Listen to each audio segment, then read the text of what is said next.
The Business of AI podcast, exploring how businesses are using AI to build services and tools, transforming organisations and delighting consumers. Produced by UK AI and hosted by Tim Flagg. AI is our business.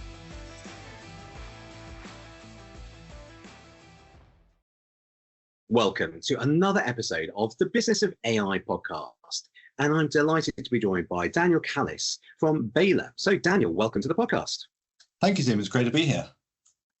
And I'm looking forward to finding out more about Beyla and your background and what you're working on. But could you start off by telling us how did you end up where you are now? And then maybe sort of explain a bit about what Beyla does. Yeah, no, they're happy to. And so you can tell by the grey hair, and you can't thankfully see the thinning bit at the back. I've spent sort of 25 plus years in big global financial services. And that really was through, in some ways, actually not by design. I didn't set out to be a banker, but I fell into banking I was actually training to do car design actually at the time. We got a summer job working for That's Chase cool. Manhattan. So now JP Morgan, and I was the office boy for a better term, giving out faxes and all sorts of other things, working in Chase Manhattan's global European processing centre in Bournemouth many years ago. So this was back in the late 1990s. And that for me was an amazing opportunity because it allowed me to see what was happening across in that sort of time, treasury services and payments, and I sort of absorbed that opportunity. Spent 2 years in the end with JP Morgan or Chase Manhattan, and then moved to Bank of America, where I spent 6 years, and then 16 years at HSBC. So effectively my career went from understanding operations around being a sort of an engineer mindset into having how I would help big global companies to manage their finances, how we could support their global aspirations into the growing. And I ended up in a position where I would have large teams of people spending quite a bit of time with CFOs, group treasurers, managing directors of big global enterprise companies. And we would bring in a big team. We'd do whiteboarding sessions. We'd do all sorts of sort of advisory work around how these big global companies can grow their business and build new products. And that sort of was great. I stepped back from that sort of the end of 2020 and wanted to do something different. And I sort of realized where, if you think about sort of these were big global companies, so Fortune 500 names with big expertise within their own divisions, within their own teams. And as with all of banking, the attraction from banks is to work with large companies. If you're a small company and you go and work with a bank, then you get the basic services, and you can understand how that's worked through the economics of providing a service. And it was the right time where AI started to come forward, and AI started to become something we could touch and feel. And I actually felt, okay, well, if I could take my enterprise experience and I can utilize AI as an intelligence layer to take that personal concept that we had initially and provide that through compute and intelligence at a platform level to small businesses, that's a huge opportunity. And that's really the genesis of where Beyla came from. So Beyla itself is, the name Beyla is the goddess of agriculture, pollination and bees. And we're building a collective hive mind of intelligence. And that hive mind, if you think about how in nature hives protect and grow their communities, we're working to protect and grow our communities through collective intelligence that we can capture and surface through the Beyla platform. So what we're effectively building for our customers is around the ability to get that same sort of enterprise experience that maybe sound like a Procter & Gamble would have with a big global bank, where you have understanding of expertise, but through a artificial intelligent platform that talks and sounds like a human. So what we're doing is we're taking the way that Beyla has been designed is that we're a conversational AI platform on one hand. So that's the communication part. How do you interface with it? And secondly, we're a connected orchestration layer where we connect into things like accounting systems, CRM systems, email, drives. And we look at sort of how do we then surface the information that a company has to them in a way that they understand that. And for me, SMEs are really important because the big challenge of being a small business is you can't afford the resources often that large companies have. You can't afford the systems and the understanding of what those large companies have. And you're running around spinning multiple different plates, trying to keep things running. And when you go to work with your partners and you go to a bank or you go to a provider and say, how can you help me? I want to grow my business. They'll generally ask you, great, what product do you want?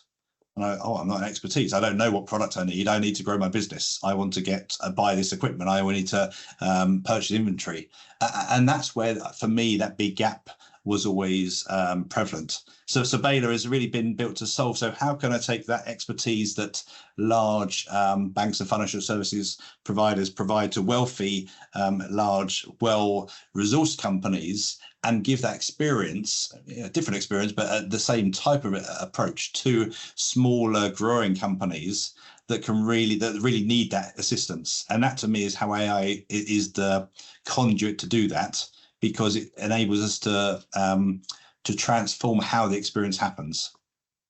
Yeah, I love so many of the ideas that you shared there, particularly this idea of that curation, because actually one of the things which many people would benefit from is having a curated understanding of their specific needs, because one, that's going to actually make it a lot more relevant to them.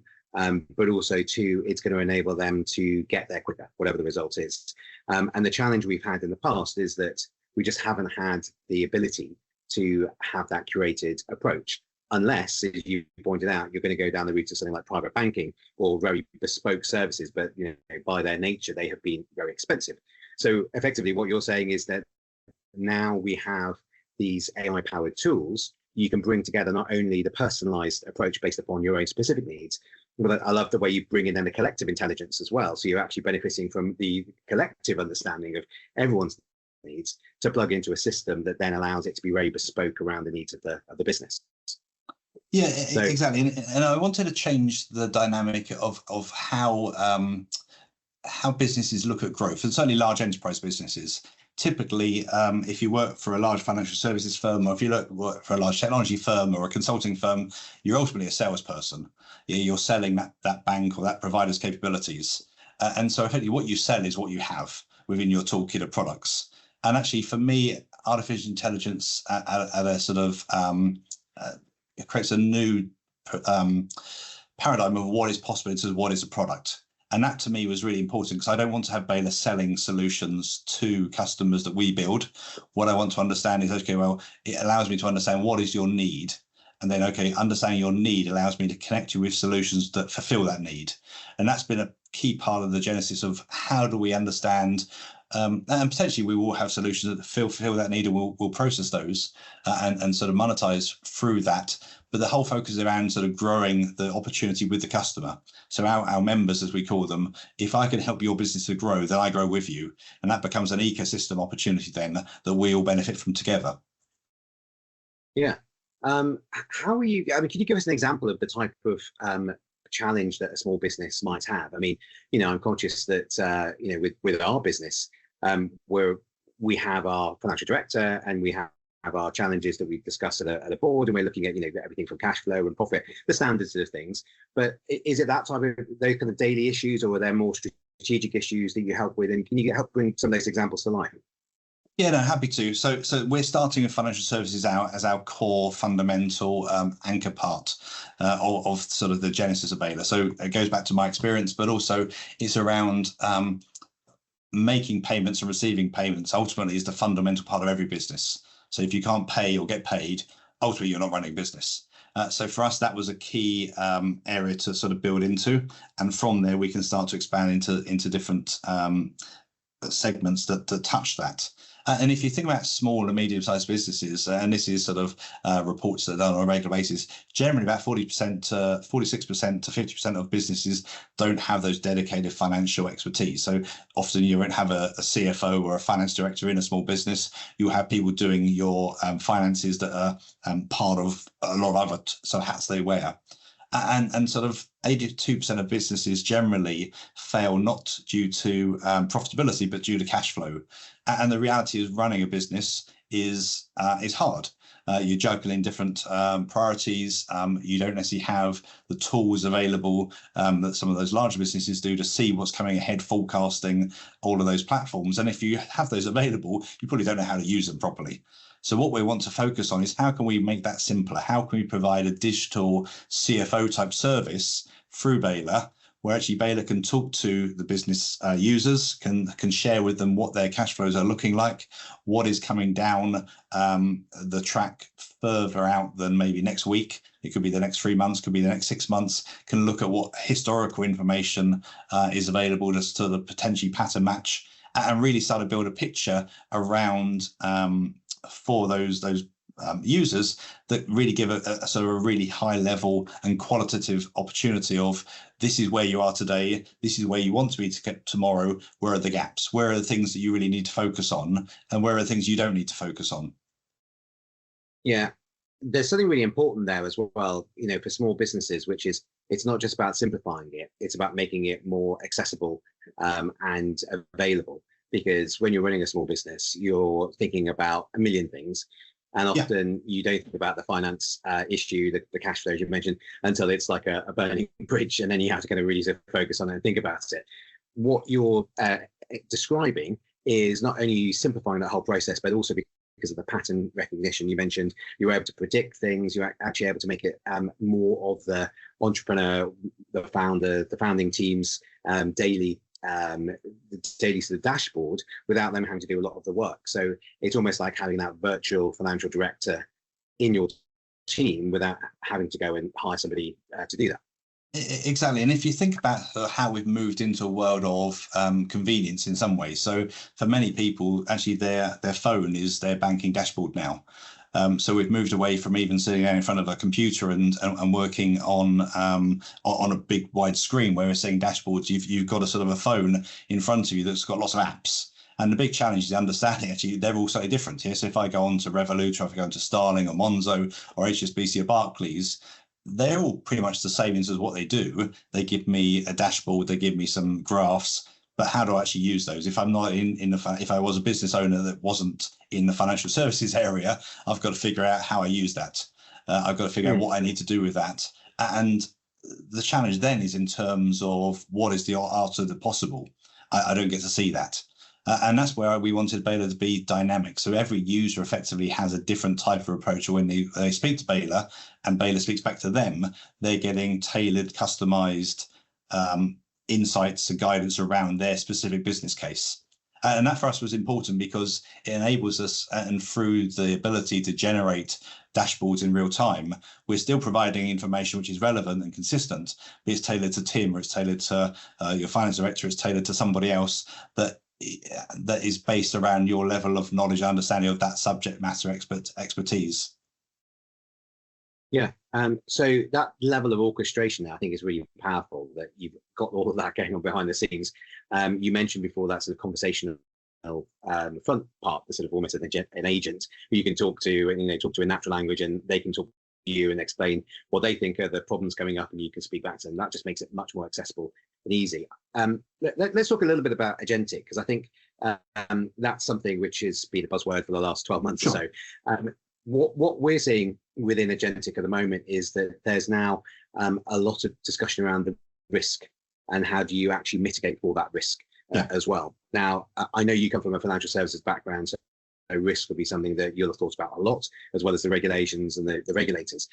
So as you start to build out this great platform that you mentioned there, with agentic endpoints and with all those with the workflows that you mentioned, how are you dealing with the inherent risk? Yeah, no, great point. And actually, that's one of the things I probably didn't in my earlier waffle when I was going to covering so much areas. I guess from day one, we didn't start out by being a bank. What we wanted to do is we didn't want to build a bank and put AI into it, because I knew that was fundamentally going to have the same challenges that a lot of my peers will have in the space around actually what technology, how the technology differs across those areas of focus. Because ultimately, banking itself, depending on the size and scale of the bank and the global nature of the bank, is extremely complex into the technology that sits behind what you would see as a customer. So if you're someone like an HSBC, a Barclays, a Lloyds, a JP Morgan, etc., the data and the intelligence of your own platforms are extremely complicated.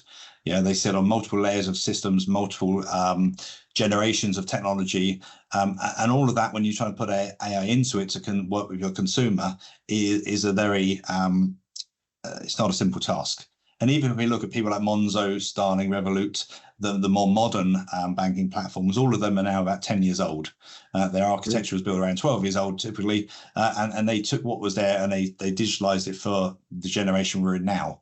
What we wanted to do from day one was actually not to necessarily take that and then move it again into another layer of just putting AI into it, but thinking actually, well, what do we need for the next 10 or 15 years? And actually designing a platform which wasn't necessarily an addition to what we have today, but actually was very different. And that for me was key around how the data is stored, because ultimately AI is a data proposition. If you think about it in a way that how we use transformers to predict what comes next.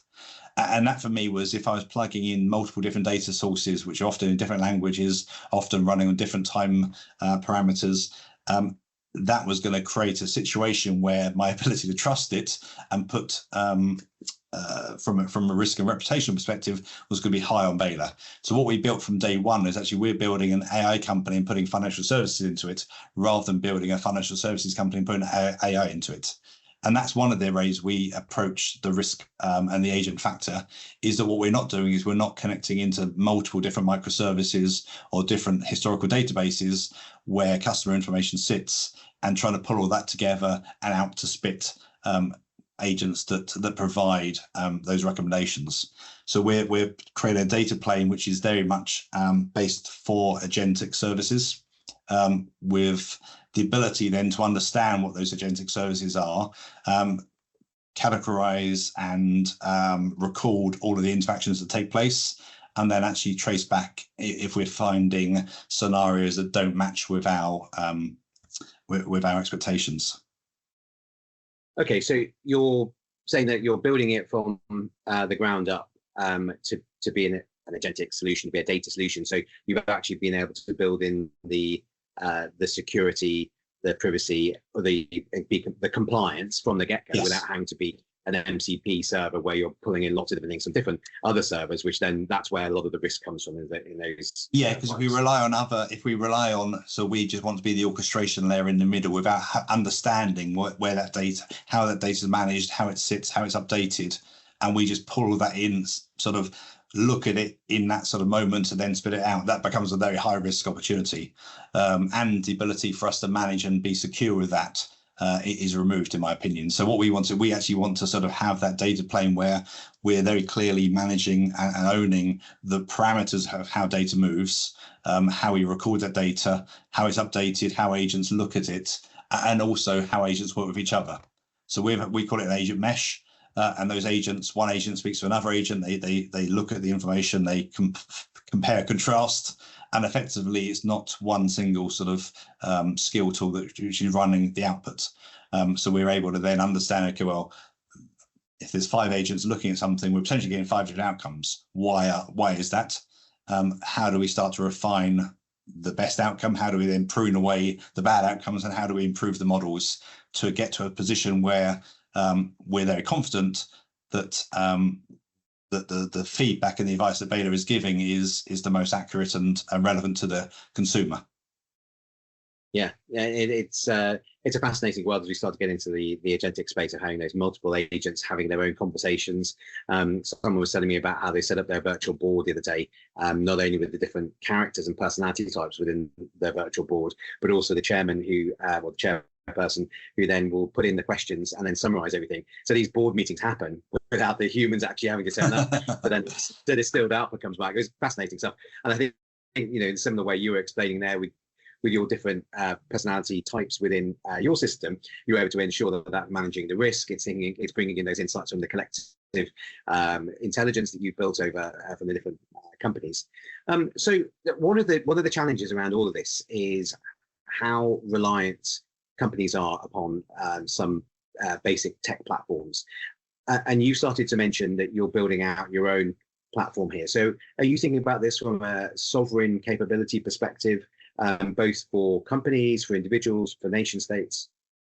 Yeah, we see there's a huge opportunity for the UK to be a major player at a sovereign level in terms of artificial intelligence, and for me that's not necessarily having a UK model. That's around sort of just the UK being recognised as sort of a tier one player. And I think the reality right now is we're not a tier one player. If I like globally, the reality is we've got America with people like OpenAI, Anthropic. There's new models just being released, thinking machines. I think it was launched yesterday in the UK, or as in it was launched yesterday, and we're seeing that in the UK. But and then you've got China on the other side, and whilst there's our I know Mr. Oil is in Europe, but the reality is the trajectory of progress has been made around those core labs. We look at things like DeepMind coming out of the UK, actually probably one of the first AI companies really in the space, was relatively early acquired by Google and assumed into the Google framework. So that ultimately sits as a US tech company now. In some ways, I know that there may be some arguments around that. Is it a UK lab, or is it part of Google? But the reality is it sits under the Google framework. So I think if we're looking on a global nature and the opportunity the UK has as a nation, and for businesses running in the UK, how do we start to benefit from the next generation of, and this for me is not a generation of technology, but it's really the next industrial revolution of how technology works around. And that's super exciting. People say, oh, we're too late already. The labs already have sort of sold in a march and they're already there. We're very much at the very early stages of artificial intelligence into what it will be. So I think we've got a huge opportunity to really become a major player in terms of how we want to play a role in that, which companies are relevant and continue to be relevant, how funding happens across that, and actually then how data benefits our individual consumer. Because the reality is we're no longer, the world has got smaller in many ways, and from a regulatory point of view or from a governmental point of view, we have lost control of our borders at a technology level because things move around in a very different space to what they did 10 or 20 years ago. So for me, if as a UK business proud to be building here in the UK with UK engineers, if we can build a business model that is focused on how businesses operate, the best of how businesses communicate, how businesses can work in a trusted environment with each other, and compound that intelligence over time of interactions, that becomes a really powerful opportunity for UK businesses to be part of. Yeah, because if I'm utilizing that intelligence to run my business, I'm effectively getting back real life examples of what's happened with other businesses that can help me. Not theoretical information that's been scraped from the internet and scraped from different books and articles over time of what could be happening. And that's reality. What a lot of large language models are is theory of what's happened in the past. What we want to build is actually what has happened, what hasn't happened in a sense of the way it was expected. So there's always going to be good and bad outcomes. How we can learn to continually improve and ultimately support that environment within a UK sovereign structure. UK for us is going to be a key part because that's where we're launching, that's where we want to build into. Beyla also will be a global business at some point in time. So it's also how we then would do that in other markets relevant to businesses in Asia Pacific, in North America, etc. I think there's huge opportunities there to look at how the world could be with technology depoliticalized in some ways. Because that's an interesting area that I think we're yet to figure out, because one of the big challenges right now is geopolitics rather, in terms of how exchange control factors feed in, how businesses can operate. Because we saw a few weeks ago with the US exchange controls shutting down one of those firms from offering a model that they released. If we don't have that capability ourselves to run tier one models that really add value into the consumers utilizing them, we're at risk of other nations dictating what we can and can't do in terms of our businesses. Yeah, absolutely. And that is one of the main risks, I think, of the geopolitical level, that when we talk about sovereignty, it is about being able to ensure we have continued access to some of those technologies, but also ensure that the data which sits upon some of those technologies can't be requisitioned by states who maybe want to access that data. So there's all these issues here. Just going back, and also training for the future. If you think about, so I'm a father of 4 boys. So the oldest is 18, the youngest is 3. So what are they going to, what are their careers going to look like over the next 30 years? And for me, having the UK take a lead in building new technologies around with the opportunity of artificial intelligence is really important. So if we create that opportunity for people to build companies here in the UK, grow companies in the UK, and we put our future minds into that, that's a huge opportunity for us as a nation. Well, yeah, and this is an area where the UK has always led, right? I mean, the UK arguably invented modern finance. I mean, there was some in Antwerp and other places, but really it was the City of London where you saw this phenomenal growth in the setting of standards, the setting of regulations. And the reason they were doing that wasn't to make it burdensome for businesses to operate. It was because they wanted to ensure the quality and they wanted to ensure trust. I think we're at that same sort of inflection point now with this new technology where trust is really important. So that's why we need to sort of create these rules. But the UK is a really important space for that to happen. And I think I was at an event hearing Nick from Revolut speak about their growth. It felt like they very much rode the wave of the mobile app sort of revolution. There's still, 12 years, it's a relatively early journey. And he was talking about, how 12 years ago their app looked horrible and now they're sort of launching around the world. I wonder whether, your opportunity here is to get on and use the agentic growth and that collective intelligence that you're mentioning there, and see that international growth based upon the UK's global reputation and the trust we have internationally, and get there even quicker. Yeah, I fully agree, and that's very much we see two factors there that we think differentiates what the next phase will be. One is agentic, and the power of agentic. It means lots of different things to different people, but that sort of ability to have intelligence working with you. And the second part is around the form factor. So the last generation has been around apps primarily, apps and sort of software as a service. Primarily what we see is around communication. The way I look at it, we're trying to build a lot of some neuropsychology into Beyla because we're all humans, and the way humans work with each other has evolved over hundreds of thousands of years effectively. And we've not been evolved to type into little boxes and receive back text in small boxes as well that tell us all this information. We've evolved by talking with each other, by looking at each other, having body language understanding, getting trust around who we work with as part of groups. And that to me is, how do we utilize that as part of what this next generation is? And that for me is around, well, AI isn't a person. I don't necessarily we don't need to necessarily create physical robots that look like humans. But what we can do is we can create digital humans that effectively feel more human. And there are some interesting parameters around this, but effectively for me, trust often is in terms of how do if I'm working with a system, and that's either the traditional sort of through pressing buttons and typing in, or if I'm working the new way we speak to it and we have a call with it, it's around what's it doing for me and how's it helping me and how's it understanding me as Daniel, and sort of having that ability to customize its approach for me.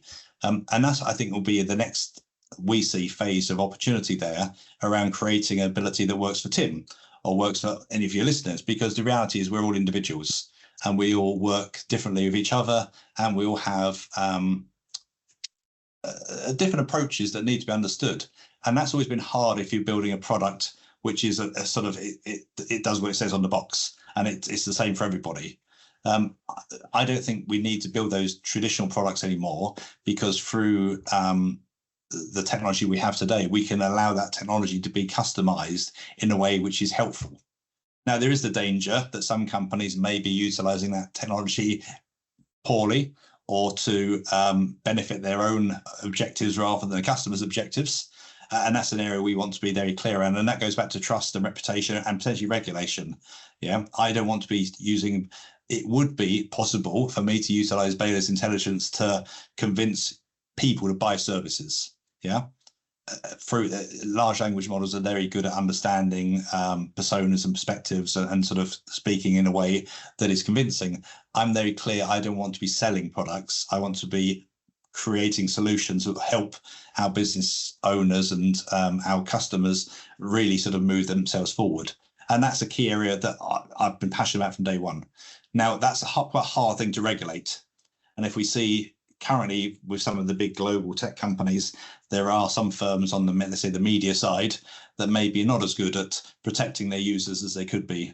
And these are public companies. Once we get into the bad actor states, or we get into the criminals using AI to actively harm, that becomes another layer on top of that as well. And for me, the reality is that the way human nature has always been, we're quite an aggressive species, and we'll probably always be fighting and bickering within ourselves. So I don't think we can stop those bad actors out there at any level which is realistic. But what we can use AI to do is protect ourselves from that. So how can we be having the smartest, the fastest, the most effective AI, which helps our nations, our good actors to benefit from it, and then really to minimize those bad actors and those people that do want to do harm to us through whatever reason. And that's, I think, the area that we need to focus on. Yeah. So I agree with you on the part around the amazing ability of AI-powered services to deliver customized, curated, conversational interaction. I think that is the future. I think that's a very smart play to focus on that space. It's this sort of bespoke understanding of your customer, which I think we're going to see more and more of. And you've got that there within the some financial services side. I disagree that we can't do anything about the bad actors. I think in order to build that trust, we as an industry need to come together and actually sort of address some of those bad actors. And we need to call them out, and we need to be setting the standards. So we could do it in a more kind of positive way. But I think that is something that we need to and can do. But just to clarify that it wasn't that the challenge is regulation won't stop that. Right. So regulation only affects the good actors because they're the ones that care about the regulation and sort of follow it. The bad actors, so it could be nation states, it could be terrorist organizations, it could be just sort of unstable individuals. They're the people that don't care what the regulations say, but potentially do have access to AI. And that's always that challenge we're going to have because it's a technology which is relatively easily available. It makes it quite difficult to control it. And it's how do we do that? Things like nuclear weapons are quite hard to get hold of. So that, in a sense, is a different challenge to that we have with something physical, because the reality of AI isn't physical. I see. Yeah, and this is the crux of probably a whole nother podcast we could do around this, of the ethics of how much we can actually control AI and the sort of existential risks which are inherent there. There's lots we could go into there, but we're going to have to start to wrap things up. In terms of looking to the future, what can we do to find out more about Beyla? What have you got coming up? Yeah, a lot of exciting things come up. So we're currently launched our beta plan with customers actively testing the agentic capabilities of Beyla. So our website is quite simple, beyla.ai. So that's beyla.ai. And that's where you can find the latest updates on what we're doing. We've got some interesting partnerships we've just agreed, so they'll start to come out in the second half of the year. And we continue to work to be in a position to launch our financial services capability, which we're on an EMI path, so electronic money institution path, hopefully towards the end of this year or early into next year. So that's working with the UK regulator to ensure that we have all the right permissions in place to offer the physical movement of money through agent services. And that's where we're really excited around that. And that's an area that the FCA in our case has been really supportive on, helping us to explore what's possible and supporting us in this journey to move finance into the UK being a big part of the future of finance. That's great to hear there's that support and there is that sort of ambition at a sort of central institutional level as well, because it is such an area where the UK does lead. So it makes sense that they've been doubling down on that. I'd love to keep in touch and find out more about that. Always happy to. Into the, like I say, LinkedIn for us. We're not quite so active on X. but we do have a profile on X. So if any X users are on there, please do reach out to us. And yeah, we're looking forward to really understanding how can we help SMEs. So if SMEs are out there, have a problem, aren't finding solutions in the market today that they would like to see, then come talk to us. And we're very open to learn how we can adapt Beyla to be the most effective platform to help UK businesses grow and support their aspiration. That's great.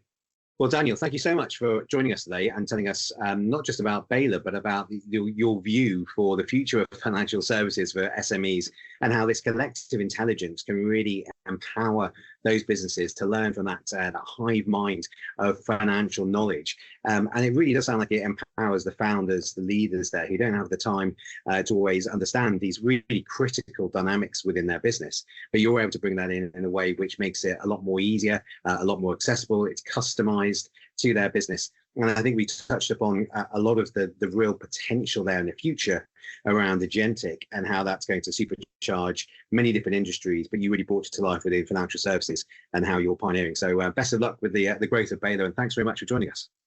Thank you. Don't miss the next episode. Subscribe now. UKAI is the trade association for businesses across the UK, tech and non-tech, large and small. AI is our business. Find out more at ukai.co.